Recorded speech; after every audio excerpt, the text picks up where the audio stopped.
Դուք ասացիք, որ 71 ընտրական խախտում եք, ինչ այս պահանջագրեր, որոշակի տղաներ ներկայացրեցիք, կասեք, հա, այդ խախտումները որ ուժերն են իրականացրել,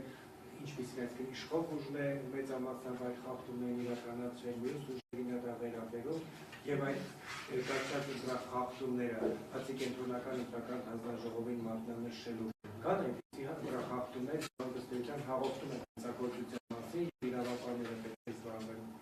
Շնորհակալ եմ հարցի համար։ Ինչպես նշեցի, մենք երկու համակարգով ենք սկսել մեր ահազանգերը ընդունել, հետևաբար երկրորդ չեմ կարող ասել, որ մի այս պահը, ինչպես նշեցի իմ խոսքում մայիսի 8-ից մինչև մայիսի 14-ը արձանագրած դեպքերի մասին է խոսքը, եւ 71-ը դա նրանք են, որոնք որ մեր թիմի եւ արդեն իրավաբանական փորձագիտական խմբի եզրակացությամբ առերևույթ ընտրախախտման տարեր են պարունակել եւ մենք տարածել ենք եւ մեր էջերով լրումն այսպես իտես իրավապահ մարմիններին եւ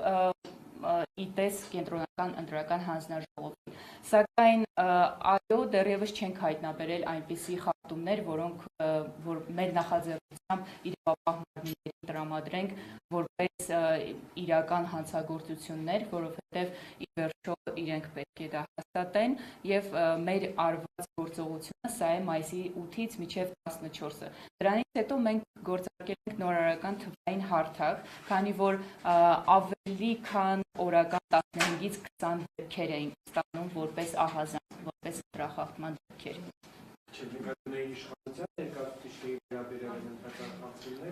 Եթե հաշվի առնենք թվային տվյալները, 16 դեպք պաշտոնական դիրքի վարչական պետական ռեսուրսների խախտում, ուրեմն նշանակում է, որ մեծամասամբ իշխանության կողմից է տեղի ունենում։ Այո, սակայն մանրամասները մեր զեկույցում տեղ կգտնի, դրա համար հիմա